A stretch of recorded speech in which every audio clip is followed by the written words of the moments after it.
Quando pensamos em portas fechadas ou abertas, nós pensamos naturalmente numa porta de algum cômodo da casa que você fecha e abre. Porém, também portas abertas ou fechadas, elas têm algum simbolismo também. Pode ser usado figuradamente, como Paulo usou em 1 Coríntios 16, versículo número 9. Uma porta grande e promissora se me abriu, e há muitos adversários. E está falando sobre a oportunidade de pregar o Evangelho usando portas abertas, como também pode ter portas fechadas. Nosso tema hoje é portas fechadas, baseado no livro de Malaquias e no capítulo 1, verso 10 principalmente, que é o versículo que fala sobre porta fechada. Eu vou ler aqui o verso 10, quando diz: Oxalá se houvesse entre vós alguém que fechasse as portas, para que não acendesses em vão o fogo do meu altar. Eu não tenho prazer em vós, nem aceitarei vossa oferta, diz o Senhor dos Exércitos. Vamos pensar em Malaquias aqui, como na história onde ele se coloca, né? Onde ele está. Então, Malaquias está aqui como o último profeta do Antigo Testamento, conhecido como um profeta pós-exílio, como Ageu e Zacarias também. Como era o culto no Antigo Testamento? O culto no Antigo Testamento era um culto trabalhoso, porque exigia sacrifício de animais, todo aquele ritual que Deus ensina no livro de Levítico. Então era um culto muito trabalhoso e precisaria de animais perfeitos, sem defeito nenhum, e seguir todo aquele ritual para que Deus aceitasse o sacrifício. Então Malaquias estava aqui colocado na história de Israel, num período onde o povo, anteriormente, no tempo de Ageu, foi tratada a questão da reconstrução do templo. Passando 70, 80 anos mais ou menos, apareceu Malaquias aqui, e o povo agora tinha templo, mas o povo agora também estava praticando um culto muito, muito abominável diante de Deus. Então, para agradar a Deus, o culto deveria ser conforme a sua vontade. E não ocorria isso no tempo de Malaquias. Era exatamente o que não estava ocorrendo. Então Malaquias foi levantado por Deus para repreender o povo, como Ageu repreendeu sobre a reconstrução do templo que estava parado há 16 anos. Agora, uns 70, 80 anos depois, Deus está repreendendo o povo pelo seu culto hipócrita, abominável, desprezível. E nós vamos ver isso no livro de Malaquias, né? Então, o povo nessa época aqui já estava bem acomodado já estava com seu templo levantado já há 70 anos aproximadamente. E com isso o povo se acomodou, esperando a vinda do Messias, e acomodou-se profundamente nessa questão.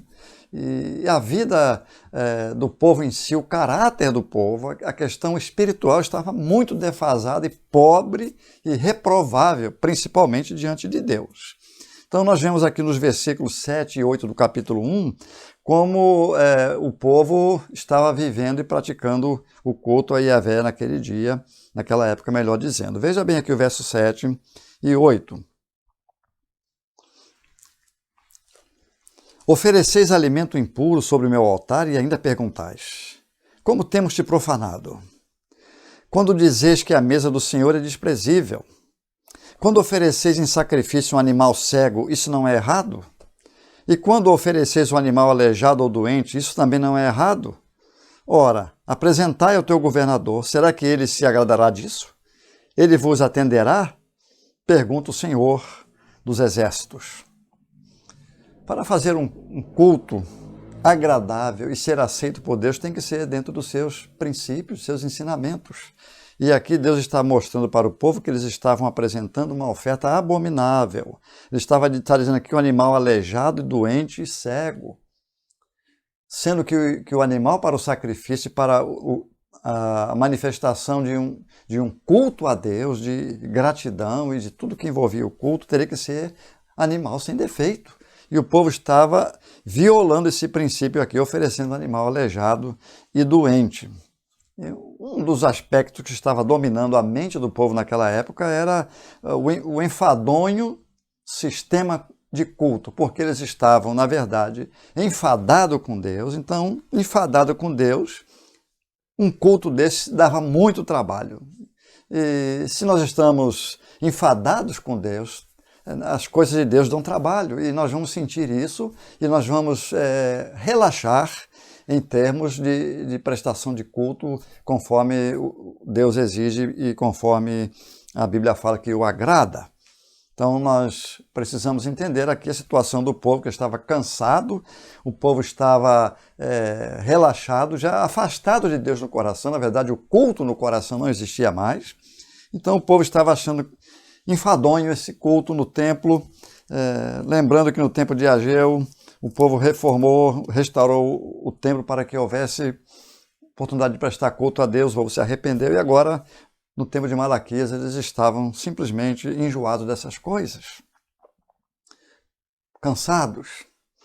E eu não poderia deixar de mencionar aqui o fato de que nós estamos vivendo numa época onde os nossos cultos, a partir, talvez aqui nos próximos domingos, conforme nós temos recebido a notícia aqui da abertura para fazer culto nas igrejas, nós teremos cultos que exigirão de nós muito mais do que anteriormente, porque agora você pense bem, nós vamos precisar de distanciamento social, usar máscara, limpar os pés na entrada da porta para limpar a sola do sapato em pano encharcado com quiboa, com água sanitária.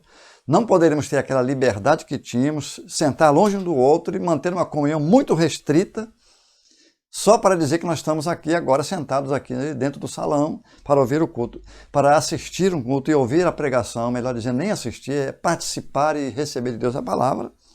Vai ser muito cansativo, isso só vai ser possível para aqueles que têm já cultuado a Deus no seu coração e não estão cansados de nada em relação às coisas de Deus, como estava a nação no tempo de Malaquias. 100 anos atrás, Ageu repreendeu o povo por ter colocado seus negócios, seus interesses no lugar dos interesses de Deus. Eles abandonaram a reconstrução do templo, tinha muitos inimigos e também, por outro lado, havia o interesse pessoal nas suas próprias casas. Agora, nos dias de Malaquias, o povo cultuava a Deus de forma desprezível. Começava o desprezo pelos próprios sacerdotes que comandavam a questão do culto aqui. Suas vidas não estavam de acordo. Vamos dizer que os sacerdotes estavam vivendo num pecado terrível, conforme diz aqui o capítulo 2, versículo número 17. Veja a palavra de Deus aqui para o povo, principalmente para os sacerdotes. Tendes aborrecido o Senhor com vossas palavras. E ainda perguntais, como o temos aborrecido? Quando dizeis que todo aquele que faz o mal passa por bom aos olhos do Senhor, e que é deste que o Senhor se agrada, e ainda quando perguntais, onde está o Deus da justiça? Deus se agrada daqueles que estão vivendo no pecado, e daqueles que estão vivendo corretamente, Deus não se agrada. Estão dizendo isso aqui no versículo 17. Esta era a posição dos sacerdotes. Deus está cobrando deles. Vocês dizem que aquele que faz o mal passa por bom aos olhos do Senhor. E aquele que é que deste o Senhor se agrada. É deste que o Senhor se agrada. Meus irmãos, como o pecado cega o indivíduo a esse nível. De você praticar pecados diante de Deus, ainda diz que Deus aprova e se agrada dessas pessoas. Então, o que eles ofereciam no altar, como diz aqui no livro de Malaquias, que era animal doente e cego, coincidia exatamente, representava exatamente o que eram suas próprias vidas.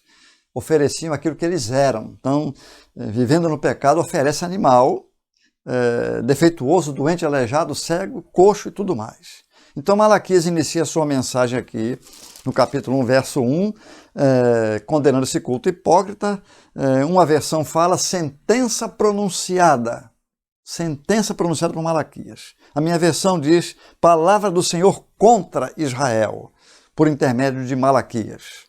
Então, nos dias do profeta Ageu, o culto fora restabelecido. Agora, o povo cultuava a Deus de maneira hipócrita e abominável, desprezível.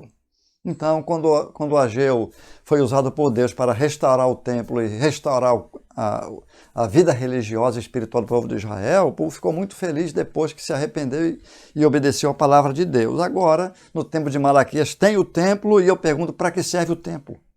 para culto desprezível? Essa era a questão. E o que caracteriza um culto desprezível para Deus? Primeiro, o verso 6 aqui do capítulo 1 mostra a insensibilidade do povo. Então, quando participamos de cultos a Deus, insensíveis à sua voz, à sua presença, insensíveis à sua vontade, à sua palavra. Veja bem o que diz aqui o verso 6 do capítulo 1. Perceba a insensibilidade aqui. O filho honra o pai e o servo o seu senhor. Se eu sou pai, onde está a minha honra? Se eu sou senhor, onde está o temor de mim? Diz o Senhor dos Exércitos. A vós, sacerdotes, que desprezais o meu nome, e vós perguntais, como temos desprezado o teu nome? A insensibilidade chegou a tal ponto, e a vida pecaminosa desses sacerdotes chegou a tal ponto que eles não estavam conseguindo enxergar mais nada e questionava com Deus, dizendo, nós estamos desprezando o Senhor em quê? Todo judeu, todo israelita sabia perfeitamente o grande perigo e grande afronta ao Criador, a Yahvé, quando apresentavam animais defeituosos. Isaías, ele condena isso lá no seu livro, e Jesus condenou isso no templo quando ele fez aquela purificação do templo, por causa principalmente de animais de qualquer tipo estava sendo negociado ali. A insensibilidade era tanta que o culto era desprezível. Só a presença dentro do templo, levando animais defeituosos ou não, isso não significava absolutamente nada para Deus. Nada, absolutamente nada. Deus não estava aceitando nada. Então o livro de Malaquias aqui, ele está condenando, reprovando uma atitude pecaminosa do povo para cultuar o seu Deus. E culto a Deus é um negócio muito profundo que até hoje os crentes não entendem muito bem. Que às vezes acreditam que para cultuar temos que ir lá na igreja para fazer isso. Povo insensível adorando a Deus, não enxergava os seus pecados e diziam que o adoravam. Queriam só bênçãos aqui, mais nada. Desonravam com a vida e queriam bênçãos. Será que isso traz à sua memória alguma coisa parecida com a nossa época? Querer bênçãos de Deus e tendo uma vida reprovável? O verso 9 do capítulo 1 diz assim, suplicai agora o favor de Deus para que tenha compaixão de nós. Com esse tipo de oferta, será que ele vos atenderá? Pergunta o Senhor dos Exércitos. Vocês estão suplicando minhas bênçãos, que tenham compaixão de nós. É isso que vocês estão fazendo, mas com esse tipo de procedimento, de atitude, de cultuar, será que ele vai ouvir vocês? Será que o Senhor vai ouvir? Então a insensibilidade era tanta que pecado misturado com adoração hipócrita convenceu esses indivíduos aqui, principalmente o sacerdote, de que Deus estava achando bom. Eu vejo algo muito parecido hoje com isso. Muito parecido mesmo. Eu digo até que é pior. Pessoas vivendo num pecado abertamente e dizendo ainda que Deus tem me abençoado porque eu estou fazendo isso. O culto era desprezível porque os sacerdotes eram hipócritas. Quando ofereceis, diz o verso 8 aqui do capítulo 1, em sacrifício um animal cego, isso não é errado? Pergunta o Senhor dos Exércitos. E quando ofereceis um animal aleijado ou doente, isso também não é errado? Ora, apresentai ao teu governador, será que ele se agradará disso? Ele vos atenderá? Diz o Senhor dos Exércitos. E agora preste atenção no versos 12 a 14. Mas vós o profanais quando dizeis a mesa do Senhor é impura e seu alimento é desprezível. Eles não estavam dizendo isso palavra por palavra, mas com atitude estavam dizendo exatamente isso. Afirmais também que canseira e o desprezais, diz o Senhor dos Exércitos. Trazeis como oferta o que foi roubado, o aleijado e o doente, e ainda quereis que eu aceite isso da vossa mão? Diz o Senhor dos Exércitos. Maldito seja o enganador que, tendo o animal macho sem defeito no seu rebanho, promete oferecê-lo, mas sacrifica ao Senhor um animal defeituoso. Pois eu sou o grande rei e o meu nome é temível entre as nações, diz o Senhor dos Exércitos. Eu vejo esse texto aqui algo terrivelmente mal em relação à atitude que não somente os hebreus, os judeus faziam naquela época, mas como muitos cristãos hoje fazem. Hipocrisia tremenda. Deus está dizendo aqui que eles estavam prometendo fazer aquilo que Deus havia pedido, um animal sem defeito e macho. E na hora de oferecer, oferecia o oposto, aleijado, e qualquer, sabe-se lá, se oferecia fêmea também. Abominação. É exatamente isso, a hipocrisia. Eu falo ao Senhor que eu vou fazer algo, mas na hora de fazer eu faço diferente. Isso é profanação, profanação do culto, oferecendo animais dessa natureza aqui, porque já haviam profanado, de fato, o culto no coração. Não haviam respeitado o Senhor. E o texto deixa entender aqui que eles honravam muito mais as pessoas, os homens, do que a Deus. Veja que quando ele fala sobre o governador. Apresente-o ao teu governador, esse tipo de oferta. Apresente-o. Será que ele se agradará disso? Eles nem se atreveriam a apresentar algum sacrifício defeituoso às autoridades civis ou à autoridade religiosa do povo, que não fosse Deus, homens. E Deus sabia muito bem que eles não tinham nem coragem de fazer isso. Então, honravam mais os homens do que a Deus. Então, o culto era desprezível por causa da hipocrisia e também porque desprezavam o Senhor dos Exércitos, que era a pessoa a qual eles diziam que cultuava. O dono do culto, o Senhor do culto. Aqui o verso 11 diz: o meu nome é grande entre as nações, do Oriente ao Ocidente, em todo lugar oferecem o meu nome incenso, oferta pura, porque o meu nome é grande entre as nações, diz o Senhor dos Exércitos. Maldito seja o enganador que, tendo um animal macho sem defeito no seu rebanho, promete oferecê-lo, mas sacrifica ao Senhor um animal defeituoso. Deus fala assim: eu sou o Rei das nações, Senhor da criação, grande e temível, Deus de Israel, e vocês não têm medo, nenhum temor, de oferecer isso a mim. Como eu disse no começo, eles estavam estribados no fato da promessa do Messias e se acomodaram nisso. Nós somos uma nação separada, uma nação que vem abençoada desde o tempo de Abraão, com promessas e cultos, e o Messias é nosso. Acomodados nessas verdades, eles ficaram aguardando só a chegada do Messias. E nós sabemos muito bem que a chegada do Messias, o povo, 400 anos depois de Malaquias, eles o rejeitaram como rejeitaram todos os profetas. Então o culto aqui era abominável, desprezível, porque eles desprezavam o Senhor também, não respeitavam o seu nome. E eu estava pensando aqui em Raabe, como ela respeitou muito mais o nome do Senhor e a pessoa do Senhor do que muitos judeus de todas as épocas. Uma mulher gentia. Veja aqui o que está no livro de Josué, quando ela estava conversando com os espias aqui no capítulo 2, versos de 8 a 11, quando Israel estava para tomar Jericó. Antes que os espias se deitassem, ela subiu ao terraço para falar com eles, e ela lhes disse: bem sei que o Senhor vos deu esta terra, que grande pavor de vós caiu sobre nós, e que todos os moradores desta terra se derretem de medo diante de vós. Porque temos ouvido que o Senhor secou as águas do Mar Vermelho diante de vós, quando saíste do Egito, e também o que fizestes aos 2 reis dos amorreus, Sion e Og, que estavam além do Jordão, os quais destruístes totalmente. Quando ouvimos isso, os nossos corações se derreteram, e em ninguém mais há ânimo algum por causa da vossa presença, porque o Senhor vosso Deus é Deus em cima no céu e embaixo na terra. Nós temos aqui o reconhecimento de uma gentia e o respeito pelo nome de Deus que os judeus do tempo de Malaquias e anteriores, muitos, na sua maioria, não tiveram, porque eles mataram todos os profetas, apedrejaram. Jesus fala isso lá no Novo Testamento a respeito da atitude dos israelitas sobre os profetas que Deus enviava, e eles apedrejavam, perseguiam. Então o culto, no caso aqui no tempo de Malaquias, vamos nos prender aqui, ele acaba sendo um insulto a Deus. Não um culto a Deus, um insulto a Deus.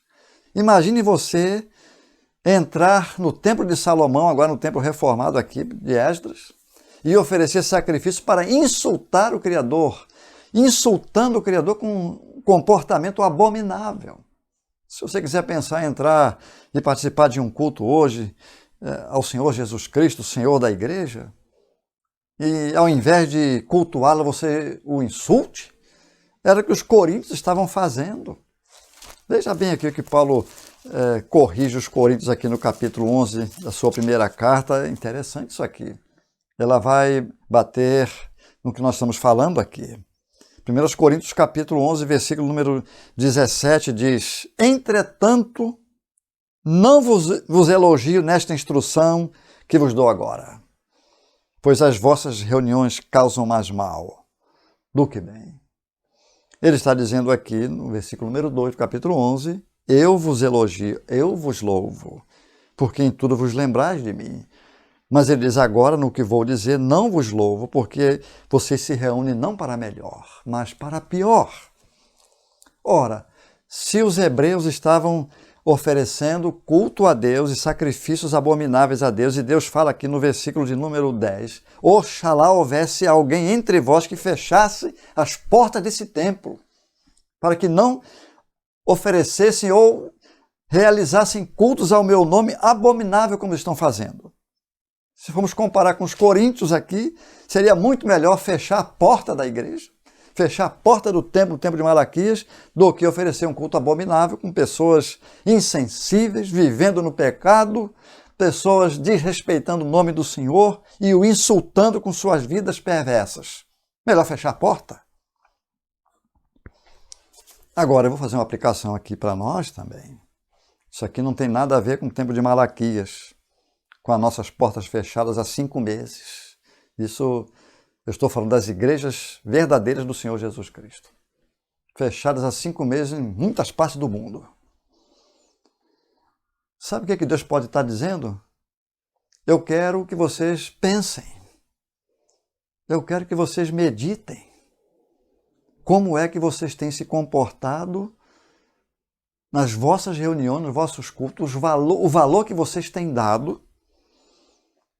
O que é que vocês podem aprender aqui, tirar de lição, nesse momento que vocês estão passando, com portas fechadas, sem poder se reunir, sem poder se ver até pessoalmente?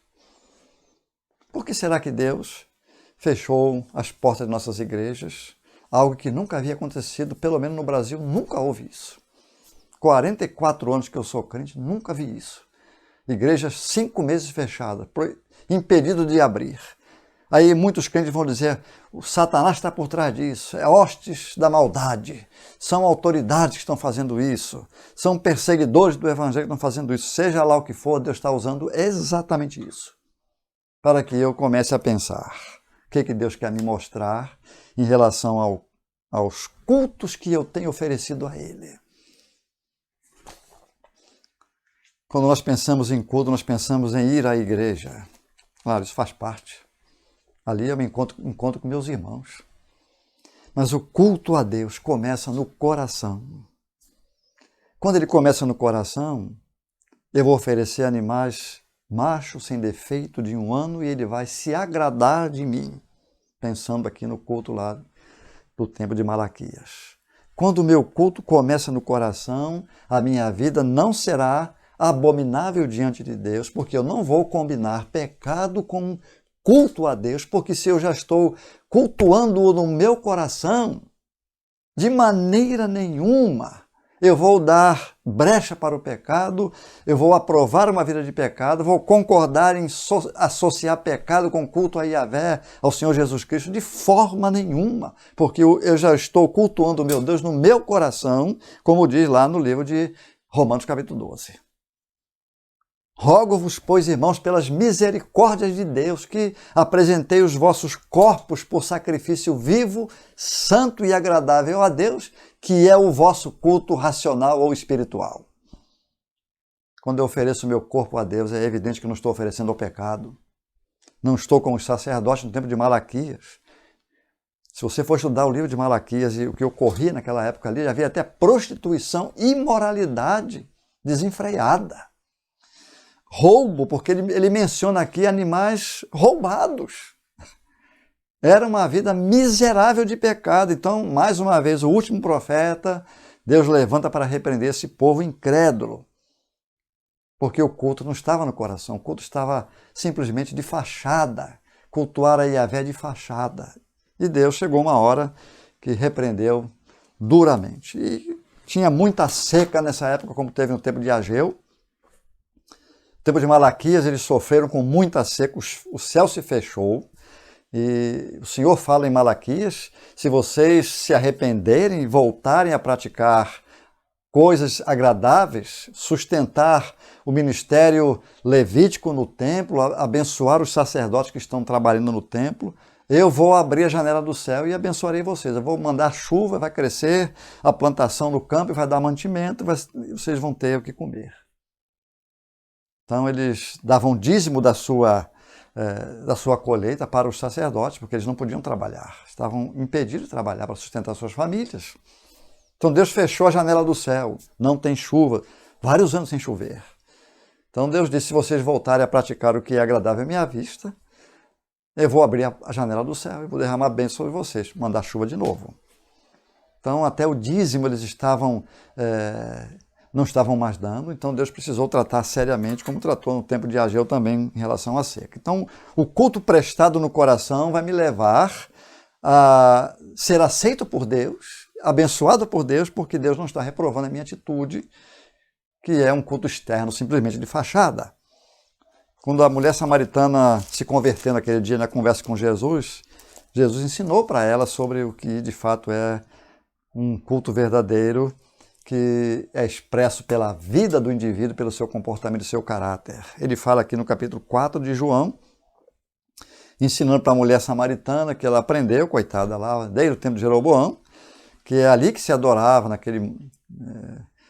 em Samaria. Então ali Jeroboão fez 2 bezerros de ouro, um em Dan, outro em Betel, e prendeu os israelitas ali para adorar, bezerro de ouro representando Deus ali. Então ela aprendeu que era ali que se adorava a Deus. Então Jesus falou, não é aqui, nem é em Jerusalém. Veja o que ele fala aqui no versos 23 e 24 de João, capítulo 4. Virá a hora, e de fato já chegou, em que os verdadeiros adoradores adorarão o Pai em espírito e em verdade. Porque são esses os adoradores que o Pai procura. Deus é espírito e é necessário que o que adora a Deus ou que o adorem em espírito e em verdade. Então não é o lugar em si, não é o lugar. Eu posso adorar a Deus em qualquer lugar. Não precisa ser em Jerusalém, não precisa ser em canto nem em qualquer lugar. Eu posso me reunir com meus irmãos e adorá-lo, prestar um culto agradável, porque eu já estou fazendo isso no meu coração. Já é um culto espiritual, não é um culto carnal de aparência, de obras. O culto é aqui dentro, é aqui que eu honro, que eu glorifico, e é evidente que isso aparecerá no meu comportamento, porque não será associado com o pecado. Quando o culto é abominável porque o coração está cheio de pecado, é evidente que vai aparecer as abominações no que eu faço, como apareceu na vida do povo, dos sacerdotes que viviam no pecado e ofereceram animais aleijados, cego, roubado, etc. Nós estamos vivendo um período onde vamos enfrentar agora, como eu disse, para cultuar o Senhor como igreja, com muitas restrições, e isso é louvável, porque nós temos que ter muito cuidado, lógico. Isso aí nós não vamos nos rebelar contra isso. Cuidado tem que ser tomado e pronto. Vai exigir muito de nós, muito sacrifício, muito mais do que antes, que você saía da sua casa, entrava na igreja, sentava ali sem restrição nenhuma, sem máscara, sem limpeza de mão, não teremos bebedouro. Depois nós vamos ver quais são as restrições para você entender. Deus vai dizer, será que você quer pagar o preço de se reunir com seus irmãos lá? Com toda essa dificuldade para estar junto? Deus quer nos ensinar alguma coisa com portas fechadas e agora se abrindo dessa forma. Nós não podemos ser insensíveis ao que Deus quer nos mostrar com tudo que está ocorrendo. Deus está mostrando para nós que a igreja dele precisa acordar. Ele quer usar a sua igreja para espalhar o seu nome e honrá-lo num culto verdadeiramente espiritual que começa no meu coração. Essa é a mensagem de Malaquias, que lá foi um culto desprezível e enfadonho.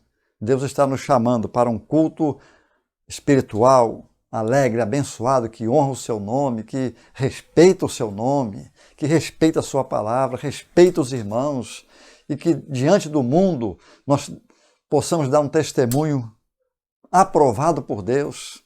É isso que Deus está convocando a igreja nesse momento, sua igreja verdadeira, porque lá em Timóteo diz, o Senhor conhece os que lhe pertencem, Deus sabe quais são as suas igrejas locais espalhadas pelo mundo, espalhadas aqui no nosso estado, aqui na nossa cidade. Deus conhece as suas igrejas verdadeiras e Ele exige de nós um comportamento muito diferente daquele comportamento do povo no tempo de Malaquias, porque nós não queremos que Deus nos reprove e eu sei que você não quer.